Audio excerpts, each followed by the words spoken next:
The opinions expressed on the radio program by the host, co-hosts, guests, and call-in listeners or chatters are solely the opinions and responsibility of the original source who expressed them. They do not necessarily represent the opinions of Genesis Radio, www.genesisradio.com, Genesis Radio's owners, management, or affiliates.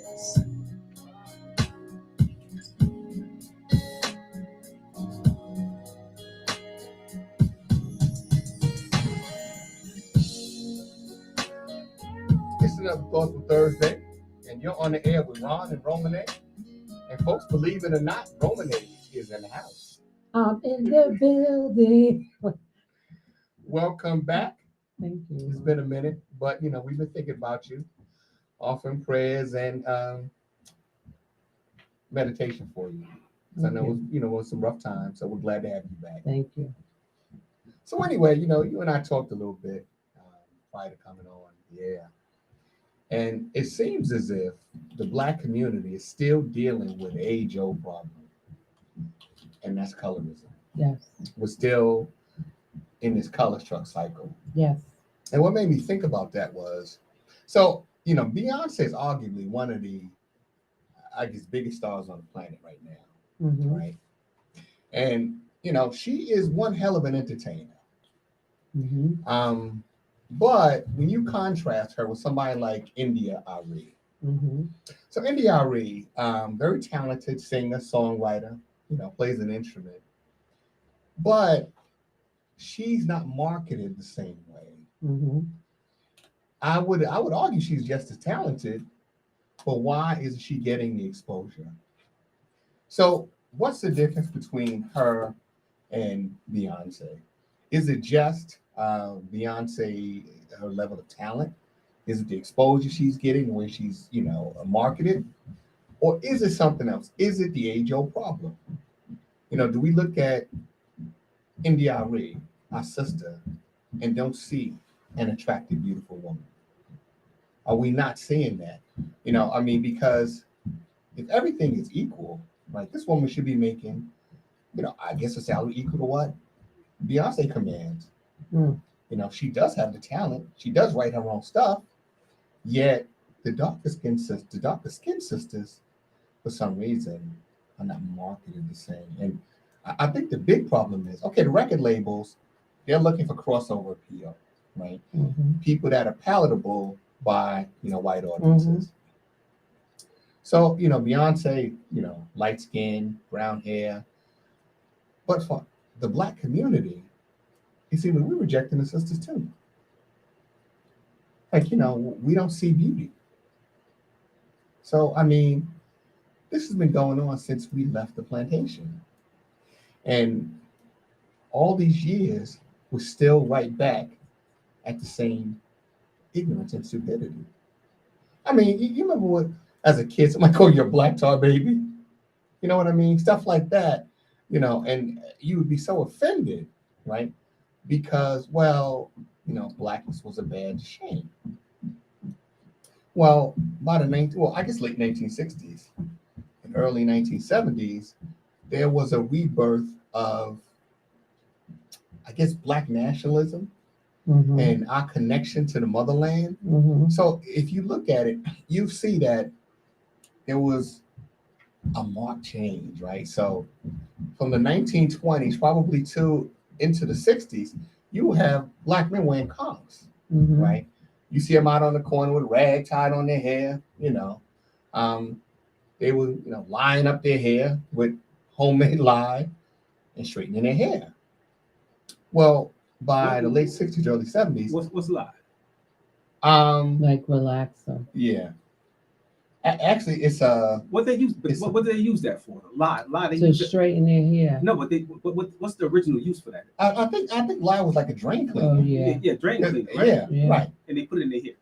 Yeah. Well, it's the same thing women use, as a relaxer. I guess it's not the same strength, but guys, like if you watch Malcolm X, you saw what that's Spike Lee, straightening Malcolm's hair. Well, by the late 60s, early 70s, you saw that change, like James Brown, he wasn't relaxed anymore. James Brown went natural. And, throughout the 70s, we had that connection, right? We were cultural. But I think by the late 70s, early 80s, it was, I guess, an event that hit the Black community like a nuclear bomb. And it seemed to leave a path of destruction. I'm talking about Jerry curls, right? Jerry curls, one of the most destructive things to happen to Black America. You seen Black men my father's age walking around with some bag on their head, dripping as they walk down the street. Like, wait a minute, what happened? We was one year, a few years ago, we was like, hey, Black Power, we had the Afro pick, and now these dudes are trailers, oil slick, to their car. Drip. You know what I mean? Like, what do you mean, Jerry curls? And what started that? The Jerry curl. Well, you know what that was? The Jerry curl is nothing but a conch that they add curls to, right? So you're using the same formula. You're putting lye in their hair to straighten it, and then you add curls. And then the worst part was, you had to have this bottle with you everywhere you went. You know what I mean? Because you could let them bad boys dry up on you. But what was the hot comb for? I thought the hot comb was to straighten your hair out. Well, see, that was the home remedy. You know what I mean? So that was actually before the Jerry curl. Right. And then the people who wanted to go natural, if you wanted to go natural and not get the chemical, then you use the hot comb. But I can remember, I always had that in between hair, right? And I can remember me wanting to straighten my hair. I done burned out a lot of hair when I was 13 and 14. Got my butt beat and the whole nine for being in the kitchen trying to straighten my hair. Well, I remember, my mother and my sisters. So around Easter time, right, my mother would get the straightening comb, and she get the curling iron. And the grease, don't forget the grease. Put it on the stove. Y'all sit down here. And all you smell was burning flesh. And when the ears were burning up, Yes, it was bad. Yeah, it was bad. It was bad. And then you know what they would do? They would put Vaseline on the ears. Yeah, burn Petroleum burns more, right? They be burning the hell out of your ears and then say, shut up. Like, come on, you're killing me. You did that? No. His Well, mother. my mother did to my sisters. Oh. Now for the guys, if you remember, the hot comb was the instant blowout kit. If you didn't have the Johnson's blowout kit, you just ran the hot comb, the hot comb through your hair and it straightened your hair and blew your afro out. Wow.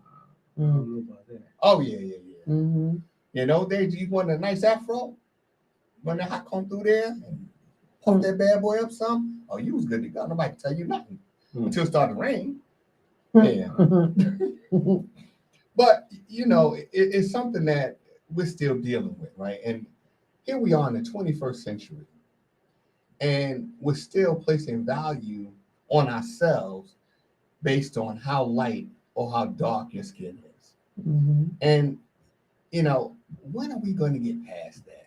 I think we passed that already. You think so? No. But I think so. But again, if you compare NDRE to Beyonce, right? But they don't make the same music. They don't, right? But let's try somebody else. Yeah. Name a dark skinned sister that had, I guess, crossover success. I could think of maybe one, right? Whitney Houston. Okay. But it's the way they marketed her. Like Whitney Houston is some child that fell down out of heaven. We were so surprised when we found out about her addiction, and we blamed everything on Bobby. So do you think maybe with India Ari, it was her color, and then it was the whole image that she portrayed, which was, I'm okay with my blackness. And she's natural, right? Yeah. Sister's hair is natural. She's dark skinned. I'm okay with my blackness. And she won't take off her clothes. Yeah. Right. So there are some differences. That was a difference there. Right. Now, if you said Fantasia and Beyonce, right. The difference between I think the difference between a Fantasia and Beyonce is, Beyonce had slut appeal. Okay. and Fantasia had sex appeal, and that was different. That was the difference. You know, You think Beyonce has slut appeal? absolutely, Really? absolutely. You know what That's I what think? you think too? I never heard it put like that before, right? But Think of the outfits they wear. exactly, right. So there is some compromising of self, right? I get that part, but if you look at it, when Beyonce came out, right, she was marketed that in such a way that she would appeal to pretty much everybody. I mean, this woman was invited to United Arab Emirates and paid $24 million for one performance, right? So she has that appeal But across Ron, the board. you have to think Mm-hmm. before she went total slut appeal. Mm-hmm. She wasn't marketed that way. When she got that money from them, she was just coming off the Destiny Child thing. Mm-hmm. So she wasn't the Beyonce that you see today. Right. You know what I mean? She was still had that good girl image. But even the sisters that were with her, with Destiny's Child, do not have the same level of success that she does, and they're darker skinned sisters. And if you think But about it, they didn't push the envelope as far as she did with the slut appeal. well, okay, but if you think about it, right, somebody like Michael Jackson. Now, we of our generation knew the real Michael Jackson, right? We watched him grow up. We saw the kid with the big broad nose and afro, but Michael Jackson completely changed his appearance. Somebody like Little Kim. Little Kim is arguably one of the greatest female rappers of all time. Mm-hmm. Little Kim, if you look at her now and you look at her when she started, you can't tell it's the same person. She's hideous. And you know what? That tells you about the industry and how we accept one another. Either her or Michael felt comfortable in their own skin. And why? Because they were too dark. Well, Mike had that vitiligo thing. Yeah, but you know something, vitiligo, right? We never saw this vitiligo thing. This is what Michael Jackson said, right? No, he actually did. He actually did. I never saw any vitiligo on Michael, right? And even if you were to lighten your skin, right, there would still be blotchy areas from the loss of pigment. I never saw that, right? And in the case of Little Kim, there's no vitiligo. This is just self-hatred. And Pamela Anderson. Another one, right? These are people that have drastically changed their appearance to become lighter. And it's not just white America, it's the Black community that is still caught up in the color of your skin, how light or how dark you are. Up until the 70s, right? Everything was all about light skin. Meg, you're from Harlem. Mm-hmm. In Harlem was a cotton club, still there, right? Mm-hmm. But Black folks were not allowed in a cotton club. Mm-hmm. You could not patronize that location.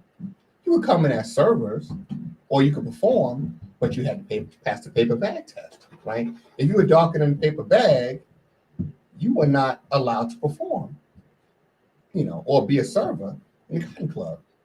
The dark-skinned folks were kept in the kitchen where they were out of sight. And, today, same thing, right? We're not really evolving. We're still caught up in that. And I think it's because all of the images of God are white. Everything that is white is good, and everything that is dark or black is bad. So you have the black sheep, you have the black hart, you have the black cloud, right? Bad men wear black. Right. Bad guys wear black, good guys wear white, right? Black Sunday, Black Monday. So there's always these negative connotations. But Black Friday is good. Whoa, for them, right? But you this get the crazy Eddie deals on Black Friday. Well, yeah, until you learn what the actual Black Friday was. then it's like, this ain't so good no more. But I mean, it's still something that we have subliminally, right? But I think it's deeper than just because of religious symbolism, right? I think this. I was reading this today. This uh, Colleen Campbell is a PhD candidate in sociology and African studies, and she said that she believes that the reason why, first of all, colorism is like you take on this anti-black attitude, Mm-hmm. right? And she said she thinks that is due to institutional processes that entrench whiteness at the top of the social hierarchy. Mm-hmm. So every place we look, when it's a position of authority, we see white people. Right. And so we start to feel inferior. Absolutely. So I think it's deeper than the religious symbolism. I think it's just the way that the capitalist society that we live in has positioned white people, and we haven't come to the realization that it's just color. Right. And some people might get mad at me, but I worked with a lot of white people over the course of the years, and they're not all real smart.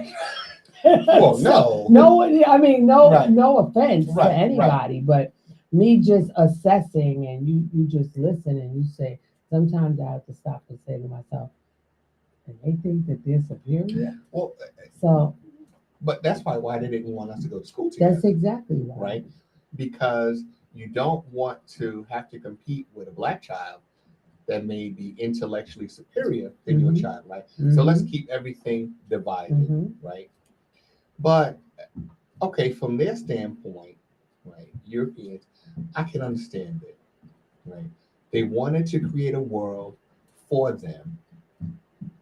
For us, though, we have fallen into, I guess, this web of self-hatred, loathing, and it's reflected in the fact that we can't really think of many dark-skinned recording artists that have the same level of success as Beyonce. Even when it comes to acting, right? How many really dark-skinned sisters? Well, I can think of one, right? The sister from the Woman King, Viola Davis, right? She's forced her way to the top, and she embraces her blackness. And her husband were one of the driving forces behind the Woman King. But other than that, if you think about it, in the 80s and 90s, it was like Halle Berry and some others. But where were we? Where were the darker skinned sisters? They were playing Nephew. No, it was a Nephew. What was Whoopi's name in The Color Purple? Celie. They was playing Celie. Right. Yeah. Right. And I mean, it's evident in Color Purple because they said it, right? You sure is ugly. You black, you skinny, you ugly, right? So here we are, all these years later, and are we still thinking that subliminally? I think we are, but I think it goes deeper than that. It goes deeper than, oh, she looks better because she's lighter, or he looks better because he's lighter. I think that the whole house Igga versus the field Igga, right? I think that created a mindset, again, is social hierarchy, because the lighter ones, not so much that they looked so much better, but because they were lighter, they were in the house. And so they subliminally, people place them in that same hierarchy or close to it with the people that they see at the top. Right. Which is really unfortunate because I have 2 kids, and I have one son that's your complexion, and I have another son that's my complexion. Same 2 parents, but the sum and total was one is darker and one is lighter. And I got a chance to witness how that works because growing up, the younger son was always the much better student. The younger son was the better student. The older son very intelligent, but he was lazy when he was a kid. Mhm. So he would all, whenever I went to school for him, it was, oh, Christopher's not reaching his full potential. Or Right. Christopher's not, which is so funny because now he has 2 master's degrees. So Right. that's hilarious. And he's now. telling other parents that Telling their other kid's not people, right. yes. Right. So, but Craig would just, he would get information and he would just regurgitate information. He didn't study, he didn't do it, he would just give it back to you, right? But for whatever reason, when I would go to school, Christopher was always the perfect student, Mhm. and Craig was always, well, he did this or he did that, and their father and I would sit and say, what? Right. And sometimes we'd have to say, you must have them confused. And sometimes it was the same teacher Right. that Chris had, because Craig was younger. Mhm. So sometimes it was the same teacher, but I got a chance to witness that firsthand. And so then now, as an adult, I see it happen with women and myself. I Mhm. see it happen where they automatically think that either it's going to be this air with me or whatever, and then after they meet me and know me, then it's like, girl, you got a little ratchet side. But because you're assuming because of the way somebody looks, Right. you have a sum and total already. And you can't do that. But I will say this, right? So for Black women, Mm-hmm. and we could even talk about Indian women, Mm-hmm. because skin lightening products Mm-hmm. are one of the top sellers in India Mm-hmm. and throughout Africa. Mm-hmm. Now, for the sisters in this country that, of course, I guess don't have the financial means to lighten The their Jamaicans skin. are using them too. Right. Jamaica's selling it too. Right. Mm-hmm. Well, I remember back in the day, there was a product called Natanola, right? That was a skin lightening or skin bleaching that I remember my mother had on her dresser, right? It was just something that you went and bought, right? Because you didn't want to be so dark. But nowadays, for the sisters that do not have the means to make, say, the drastic changes that maybe little Kim made or Michael Jackson made, other changes they make, like the hair weave, right? Mm-hmm. Became a huge thing, probably, I guess, in the 2000s. Mm-hmm. Became a huge thing. So the texture of the hair, right? And Black folks, we run the gamut. I mean, naturally, we have some very light Black people. We have some very dark Black people. The texture of the hair is sometimes naturally straight, sometimes it's kinky. But for the sisters, many sisters you encounter here in this country, the hair is kinky. But at some point, the hair weave, right? The long flowing hair. And I guess in the late 90s, early 2000s, people went out and bought these color contacts. Mm-hmm. So you have people with blue eyes and green I eyes. had some too. Mm-hmm. So people had those, right? So we didn't just have them wrong. We Right. suffered to wear them. Right. I scratched my cornea in like 4 places until the doctor was like, you can't wear them anymore. Give it up. Because you know why? I didn't take them out. Right. Because nobody knew Right. that they were my hazel eyes. Because Right. I wore them for so long. I was dating somebody then. And when I finally had to take them out, we went on a date and he sat across the table from me and was like, something's different. And after like 45 minutes, I finally said to him, I don't have my contacts in. And he was like, oh, that's what it is. That wasn't your eyes. I can't believe it. So we, and I say that just to say what we went through to wear them. Right. It was like I was walking around and I had to sit in the dark for like 3 weeks. Really? Because I scratched my cornea so bad. Wow. So, and still, if the doctor wouldn't have said no, I would have gone back after it healed and I would have put my hazel eyes back in. Man. So, my cousin's always been a hustler, right? So what he used to do, he used to come up, because he lived in South Carolina. He would come up here and he had a guy he would go to, and he would buy just boxes and boxes of color contacts, take them back down south and sell them for double the price, right? And people he couldn't keep them in stock. He got to town, he let people know, I got them contacts. and everybody wanted them. And of course, what people wanted was blue and, you know, the lighter colors and green and stuff like that. So, you know, I mean, even though that is for some of us natural coloration of the eyes, for most of us, you know, we have black and brown, right? And for some reason, that wasn't good enough anymore. You know, I mean, that we went away from that trend of, I guess, recognition of Mother Africa and contributions that African people made to humanity. And then at some point, we went from that, you know, from Black power, and, you know, there was no calling sister by the B word. She was sister, right? We went from that to guys wearing jerry curls. And I mean, you know, I can remember this process was not cheap. I think it was like 150 or more dollars to get a jerry curl. And that was just, you know, to get it.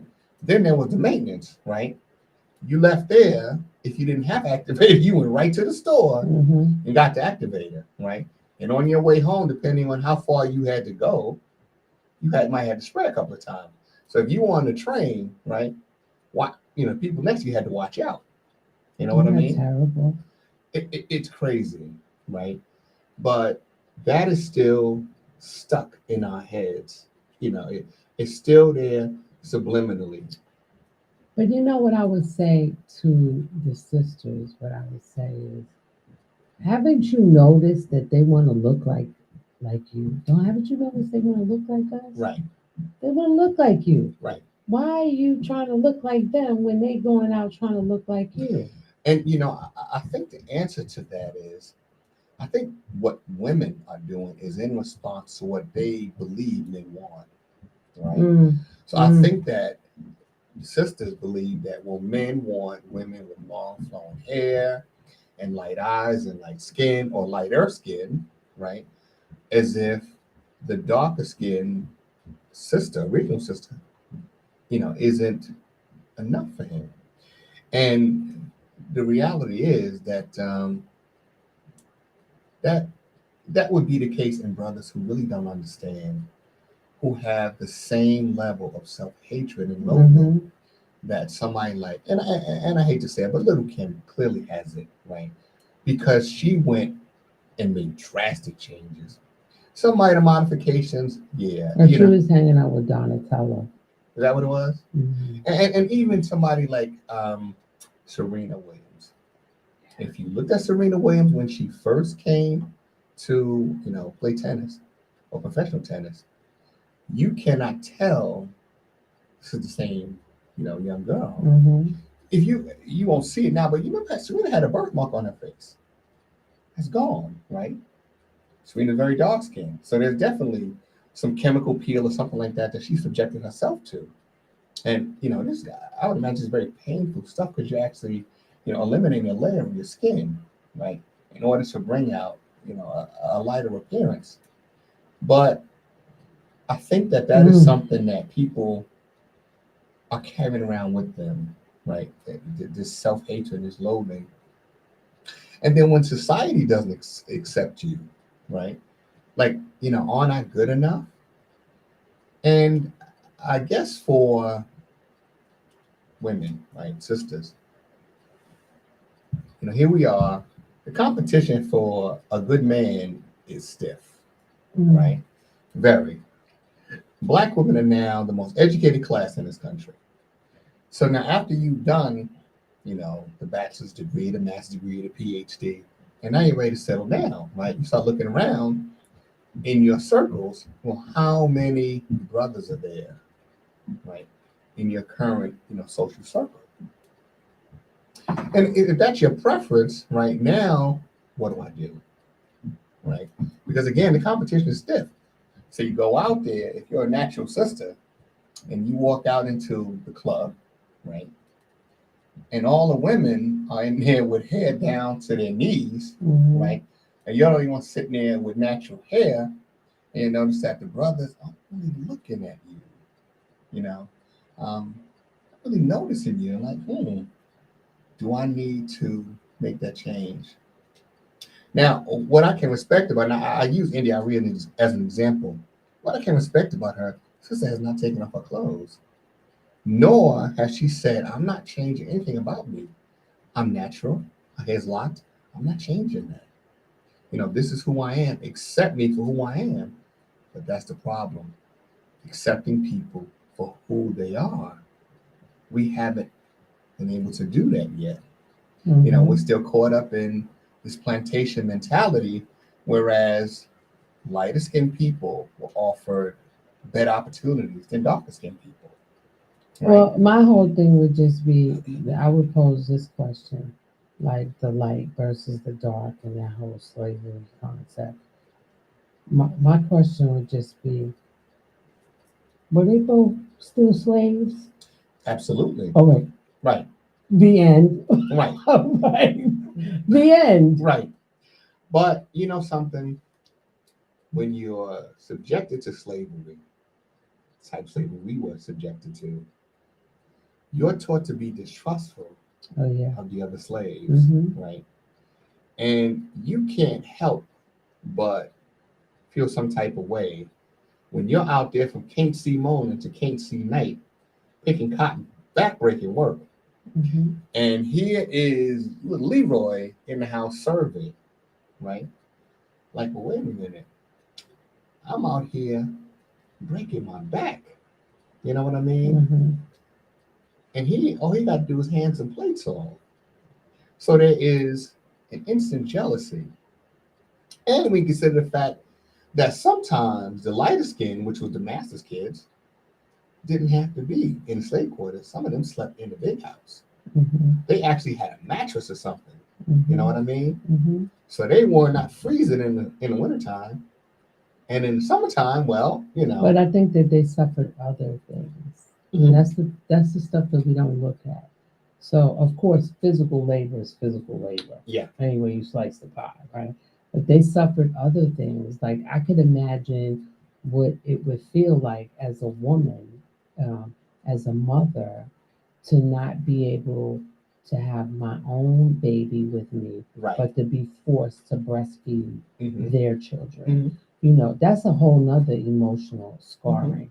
That the ones in the field didn't have to do that. It was the ones inside that did that. Sometimes they would have. It would be very rare. Yeah, they would call a mammy. But the mammy was inside. Yeah, and she would be the wet nurse. Yeah. But slavery has done such a number on Black people, not just in America, but around the world, that when you travel, you see the same things, right? The same sort of craziness here you find in Africa. And you think, like, wait a minute, Africa's our home, right? We descended from kings and queens, and then you go to Africa and you see people undergoing skin lightening treatments, hair extensions and all this other stuff to look more European, right? I mean, Europeans have had control of Africa for centuries now. And instead of trying to get it back, we're trying to alter our appearance. The skin lightening is very big in Africa too. And in India, Yeah. right? Because some of the darkest people on the planet are native to India. Yet, Indians don't want to talk about that because the original Dravidians who settled India were Black people, dark-skinned Black people. So because of their caste system over there, the lighter, the better caste, I guess you're placed into. So the darker the Indian, the worse situations you find yourself in. And, the same thing here, right? I guess it's not as drastic as in India, but I was watching a documentary the other day about some. I guess these guys started with the Tuskegee. Matter of fact, started with Bessie Coleman. People wanting to fly in this country, Black people. So during that time, Black people were not allowed to fly in this country. No flight school would accept a Black person, light or dark. It didn't matter. Well, Bessie Coleman was, I guess, a fairly fair-skinned sister. Mm-hmm. She went to France, and they were more liberal, and she learned to fly in France, and then came back to this country, and would just travel all around, the country, showing people the possibilities. So after that, you found more and more Black people getting into aviation. Well, there was one Black man who I believe he flew in World War II and in Korea. And when he came home, he had all of this knowledge and experience as a captain. Mm-hmm. He applied to every single airline in the country. And couldn't. Could not be hired. Now, the thing was, during this time, when you filled out an application for the airline, you had to attach a picture. Mm. So every time he attached a picture, his application was instantly rejected. Well, he applied to Continental Airlines. This time he did not attach a picture. And he got the job. Well, it took him a while. He went for the interview, and when they found out he was Black, basically they didn't hire him. They hired two white pilots that had much less experience than he did. Well, in this case, he decided to sue. And after several years, he won his case. And he flew for Continental for 14 years. But, here you have a man, like during this time, there was many more airlines. And I mean, we're down to like maybe 4 now airlines. But during that time, there was literally, a couple hundred airlines in this country. And they were in drastic need of pilots. But the color of his skin was the only drawback. He had the experience, he had the education. I mean, the man flew in war, right? Mm-hmm. So, he was well experienced and could do the job, but they wouldn't give it to him. And, now that's almost to be expected, right, by certain societies, because they have this craziness. They're thinking the same craziness as we are, because that's where we got it from. Mm-hmm. You know what I mean? We didn't come here hating the skin we're in. We didn't come here hating our hair, our eyes. We didn't come here hating each other. Somewhere along this process of becoming a slave is where the hatred set in. And even though we've been off the plantation, the physical plantation for over 150 years, the psychological plantation travels with us. Mm-hmm. And I was talking to somebody on the way here, and she was saying that a lot of guys that she knows rarely have traveled outside the hood. Where, we were on a plantation. We weren't allowed to leave the plantation. Mm-hmm. That's all we knew. So nowadays, subliminally, we stay close to the plantation. It's the ghetto now, but that's where we stay. We really don't venture out, which is really, really sad.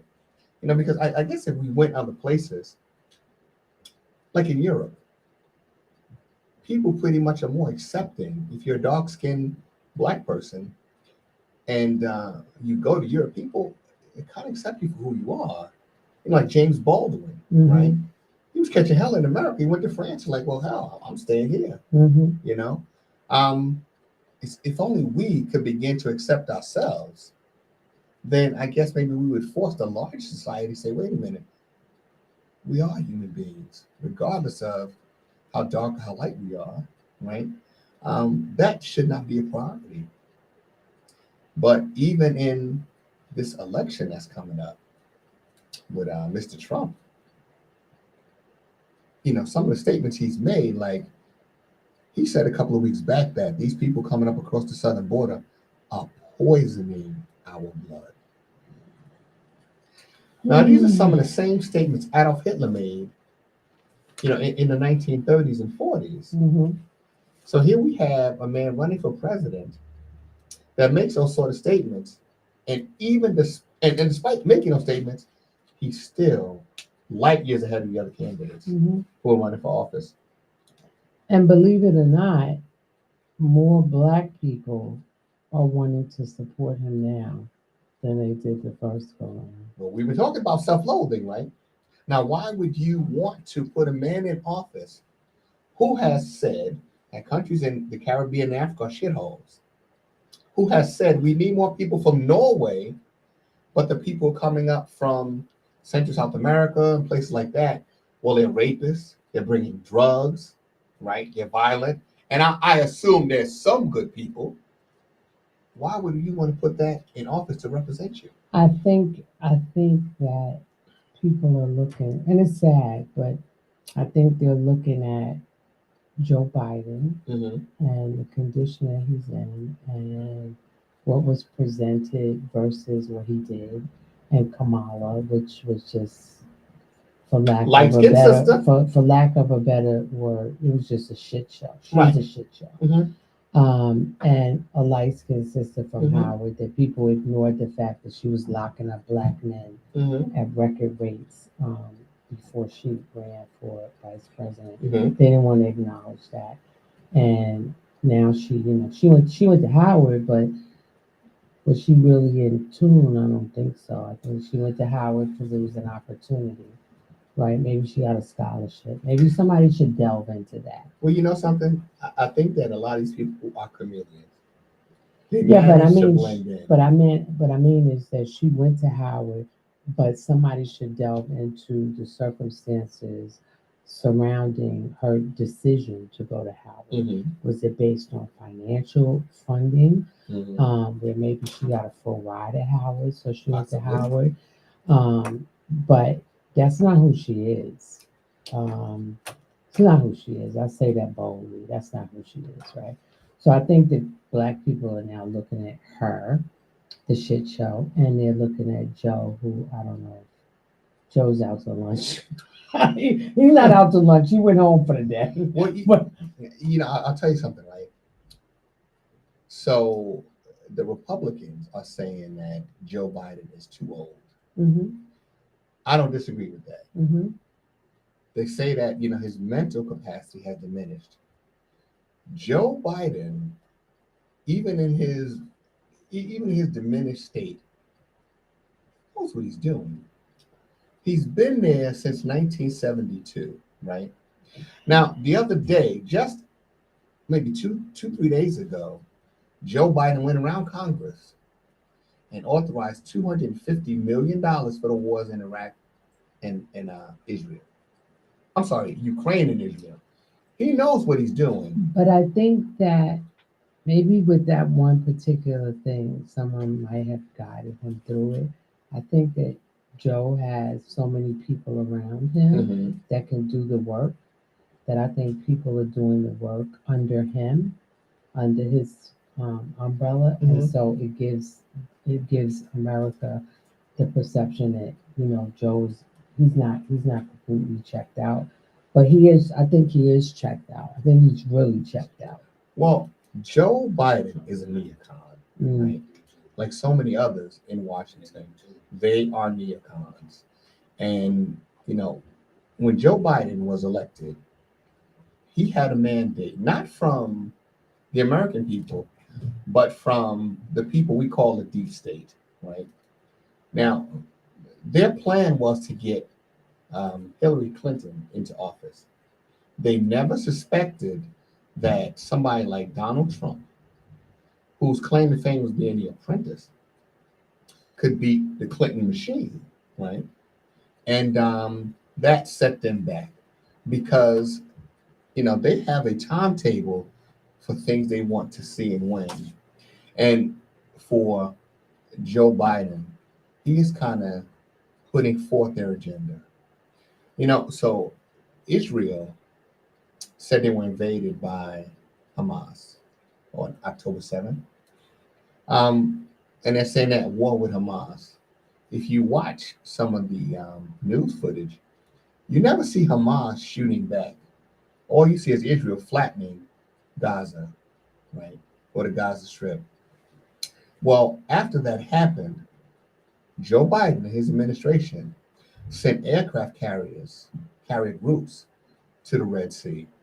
What they're saying is they're there to keep vital shipping lanes open. But they sent basically, I think there's 2 or 3 aircraft carriers there. that's enough firepower, you know what I mean, Mm-hmm. to attack Iran, resupply Israel, and maybe even attack some other country. Mm-hmm. Why do you need that much in terms of material and personnel in there if it's only for protecting shipping lanes? We've been doing that with one carrier, or even less, a battleship, Mm-hmm. right?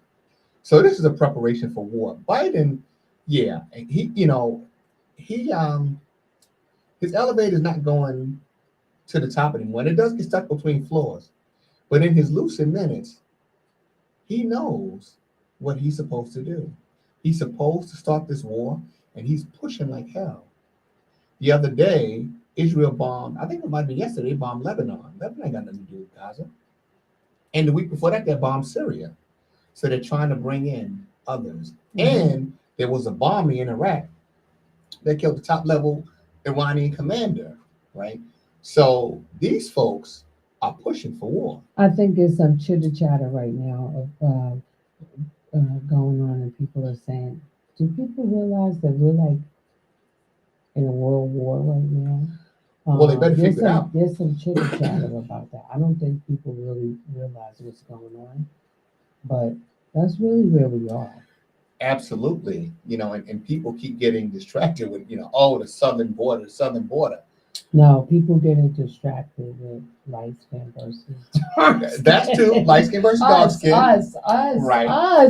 Getting distracted with that, with P. Diddy, Yeah. with TD Jakes, yes. right? All those are side things, right? Mm-hmm. But what's really happening is, the show is about to begin because eventually somebody's going to retaliate. Mm-hmm. And when that happens, right, it's going to be the start of a much bigger conflict. And for a lot of us, Black people, a lot of us are going to get caught up in this. A lot of us are going to be sent to faraway places, and a lot of us ain't going to make it back home. Mm-hmm. Because, it's been a long, long time, and we're getting a little off topic, but it's been a long, long time since America has been engaged in a war with a formidable enemy. Mm-hmm. Not really since, I guess, maybe the Vietnam War, Mm-hmm. and we did not win. Mm-hmm. So now you have a country like Iran, which is twice the size of Iraq, and who over the years has built their defenses. I think they have a standing army of over 2 million. And these people, are not playing. They've sat back and watched America come into the Middle East and bomb country after country. They're not playing, and we're not thinking. Because I just had this conversation with somebody yesterday, and we were saying, if people really look, America doesn't have a good track record with war. No. We don't. We don't. We don't have a good track record. We do not. So people need to be aware and eyes wide open as to what's going on, and know what they're supporting and what they're, backing, because it's not looking really good right now. It's not. Mm-hmm. And I think that we need to do a show on removing people's illusions, right? Because as long as you are blinded by your illusions, you will not see the reality. Mm-hmm. And so many people are not seeing the reality because, they don't want to bother to read or study. They just want to go home, turn on the TV, and let Fox News tell them what to think, what to say, who to like, who to dislike, and to vote Republican no matter what. Mm-hmm. Which is interesting because Mike Johnson, who's the Speaker of the House now, went down to the southern border to inspect the border. And of course, this was staged. While he's standing there, they showed a family crossing. I was watching. Now, who's going to cross when all these, not just, him, but you have all these police I watched it. and immigration agents standing there. I watched it. I watched the scene, and then that's how I started the conversation yesterday. Mm-hmm. But I watched the scene, and then there was some chatter about, if Donald Trump was was president, that would never happen because he policed the borders. Right. But it's like you said, you really have to ask yourself, were they that oblivious to what was going on, that they would do that in front Right. of cameras. Come on Doesn't now. make a lot of sense. Come on, that's clearly staged, So right? let's use Trump's words: Mhm. fake news, Fake news. Fake news. Absolutely. right? And what's crazier, Speaker of the House said that this is Biden's problem. Biden is the one that is not taking action. Technically, it should be Congress, right? So they showed a congressman from Texas. I think his name is Nell. Last name is Nell, and he said that I'm not going to do anything about the border. I don't want to do anything that's going to help Biden or Mm. improve his approval rating. So now you have the Speaker of the House saying it's Biden, but you have members of your own caucus saying we're not doing anything Mm-hmm. to address the border because it's going to help Biden. Mm-hmm. So I mean, it can't be one. You can't have it both ways. If And you're concerned about this, if there it's a you real go. crisis, There you go. why not address it? There you go. You know, Mm-hmm. but it's just political pawns, right? Mhm. It's a political game. How can we throw some dirt on Biden? So we'll use the border. We'll talk about his son, Hunter Biden, right? And all the stuff he's alleged to have done. But Hunter Biden said, listen, if you want to talk to me, I will come to Washington, but it's got to be televised. I want to do this interview live. You want to question me? We're going to do it live. My brother said, no. And crazy thing is, for months they said, well, where's Hunter Biden? No, it was like, where's Waldo? Where's Hunter Biden? He showed up in Washington and said, here I am right here. Mm-hmm. And if you want to question me, let's take the cameras in and we'll talk right now. Republicans were like, no, not on camera. We won't put on camera. We'll do it behind closed doors with no cameras. So, would you agree that, because we started the show talking about colorism and how much it's really bad within our own communities, Mhm. right? But wouldn't you agree that you'd have to say, like, people, we have bigger fish to fry. It's a lot of other things going on Mhm. in this world right now. Forget this country, in this world that America's all tied up in. And so when it all boils down, color, light skin, dark skin is not going to matter. Paper bag test is not going to matter. Absolutely. The vein test, the blue vein test is not going to matter. Nope. The one drop rule is not going to matter. None of that stuff is going to matter, right? It's like you said, they're going to be light skinned and dark skinned people that are going to leave and go to faraway places On the front line. and on the front line, and a lot of people are not going to make it back home. Absolutely. So I think that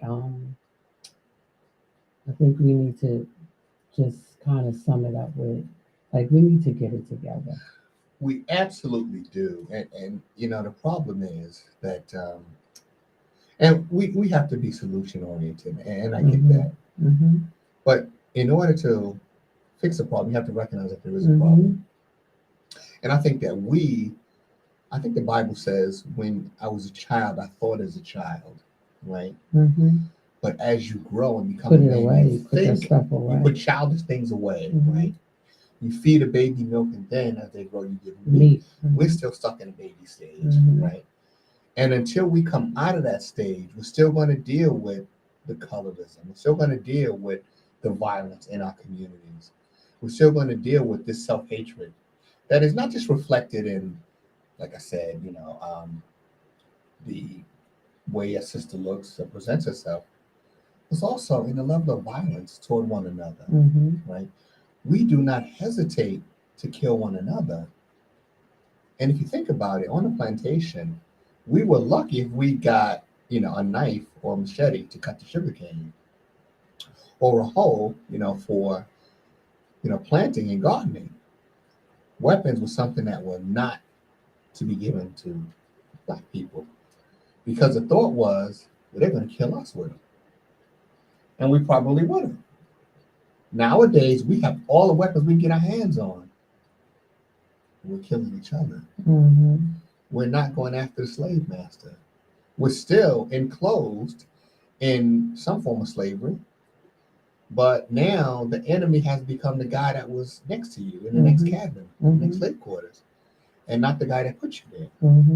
So until we get past this baby stage, we're still going to deal with this. And, it's so difficult, and I think it starts with men, my age and some older, some younger, that's going to reach out to younger men and make them understand, brother, there's nothing wrong with you physically. It's not your skin. It's not the texture of your hair. It's your thinking that's the problem. And if you know better, you do better.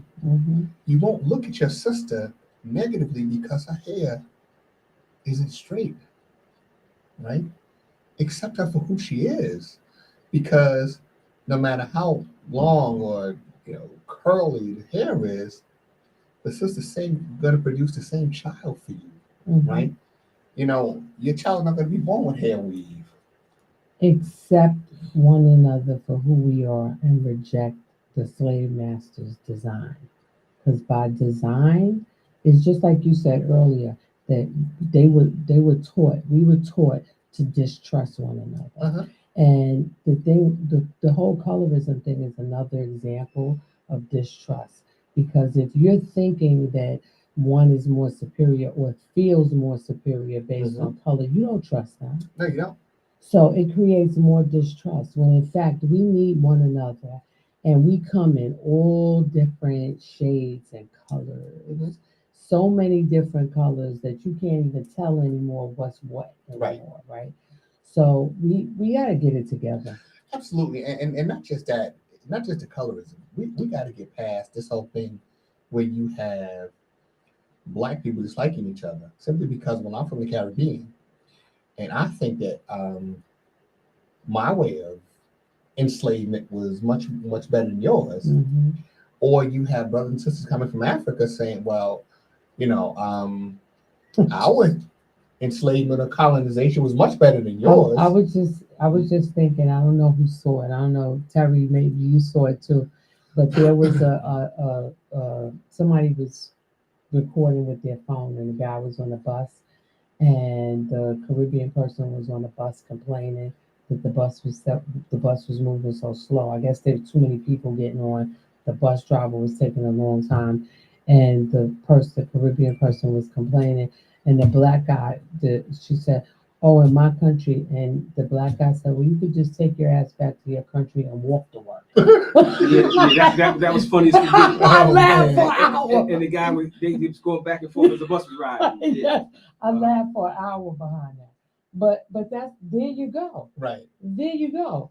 Because it's not better, because if it was so better, you wouldn't be here. Right. So you're not better. We're not better. Nope. And guess what? If there's a world war, you're going to see. Whoa. You're going to see that at the end of the day, there's not going to be one better than the other. Nope. Everybody's going to be at odds with one another. So we got work. We have a lot of work, and this whole country is in disarray, and because of that, everybody's suffering, right? And I think that everybody at this stage of the game needs to be organizing and preparing. But you think about it, right? A war starts, and we're talking about something like a global conflict. That happens. We're not going to be able to go to Walmart and just, pick up something for dinner, right? Supplies will be in short demand, right? I mean, during World War II, people had ration booklets that they were using to get, the staples. So if that comes back, how do we survive, right? If there is, God forbid, and I mean, let's be realistic, it's more likely to happen than not happen, bombs hit America, right? Some of these cities are attacked. Well, where do these people go? Some of us probably would need to take in, family members, friends, right? But we have to learn to how to live together again, right? How to work as a unit. That is all stuff we forgot. In our native condition, everything was about the community, right? The strength and the wealth and the health of the community. Now it's about the individual, right? Something we learned, from our European friends, right? Individualism. And until we learn to work as a unit and to come together, to pool our resources, we're in trouble. Boy, we learned a lot of stuff from them, didn't we? Yeah, we did. A whole bunch of stuff. And Bad I can't stuff. find, that's what I was getting ready to Yeah. say. I can't find anything in the things that we've learned that actually was for our benefit. We have to take inventory. And we learn, Yeah. right? And that's the process, that we need to begin.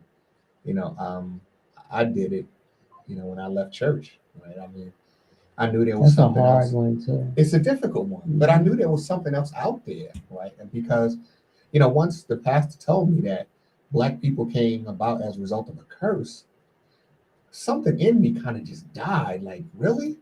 I mean, here I am, 12 years, I'm looking around at the condition that we live in, right? He didn't say that. Yes, he did. And this was a dark-skinned man from North Carolina, Reverend Garvin. Never forget him. And he said that Noah cursed his son Ham, and Ham turned black. Now, that's not found in the scripture anywhere, right? I think the only thing that would be anywhere close to that, there's a scripture that says, "Cursed be Canaan." Right? Well, Canaan was an area that was controlled by Black people, but nothing about the curse of a specific individual. Well, years later, I found out that scripture, or that Hamitic curse, was found in the Babylonian Talmud. So our Jewish friends, they came up with this myth, and they wrote it down, and it became, I guess it just became part of the whole religious process, maybe, or I guess it was folded into our belief system that, this idea that we came about as a curse. And to this day, when you discuss, now, realistically, there's only one race on the planet, the human race, right? When you talk about the origin of man, when you bring it up in church, what I've encountered is most people say, well, it doesn't matter. But it does matter. If it did not matter, then there would not be pictures of Jesus as a Caucasian all over the planet. This is psychological warfare, right? That has been perpetuated on us for years. So it does matter. And for these same people, right, that have been in church all their lives, the description of the Son of Man in Revelation does not match the description of the guy on the wall. The picture does not match the description. And from what I've read in the Bible, the only person that identified themselves by skin colors is Solomon. And he said, I am black. Solomon was the wisest man on the planet. And he said, look, I'm a brother. Yet we missed that part, right? We're so interested in defending the status quo, which this is Jesus, right? Accept it and you'll be saved. Remember good times where they put Black Jesus on the wall? Yes, I do. Right. And as soon as the first negative thing happened, Florida goes back and said, we're going to put you back where you belong. Yeah, ain't that something? Come on, man. That was the worst kind of psychological damage you could do, right? You present the possibility that God could be black, and then you say, nope, this is where this white man belongs. And you know, me like you, it's like I have to be desensitized from so much of it, because some of it is like I listen to some friends now, and it's almost like brainwashed. Right. You know, I understand, so I'm not critical about it. You know, but I identify. Just today, somebody said to me, "We're talking about work, like doing some work on a project, you know." And they said, "Oh, we have to do a shut-in and do." I said, "What? But I know what they meant was that we have to like go in someplace and like work on this Mhm. collectively until we come up with X, Y, and Z. Right. But in their mind, the concept was we have to do a shut-in. So it's everything goes back to church. Religion. Yes. I was watching something the other day, and I'm talking about Orthodox Jews, right? And they're talking about some of the ones here in this country, like in Bushwick area, the ultra Orthodox, right? For them, they know very little about the outside world, Mm-hmm. right? For the young men, they study the Talmud and the Torah. Mm-hmm. Most of these homes don't have televisions. Some don't have phones, Yeah. right? So, they have no contact with the outside world. So we're talking to one of the women. She's 21 years old and has 4 children already. Of course, she's still in the very fertile cycle of her life, right? And there's so much she does not know, and saying, well, we don't know about this, we don't know about that. But that's definitely brainwashing you. I mean, it's like, well, this is the Orthodox way, right? And there's nothing else. So you are on this planet to take care of your husband and to make babies. And that's it.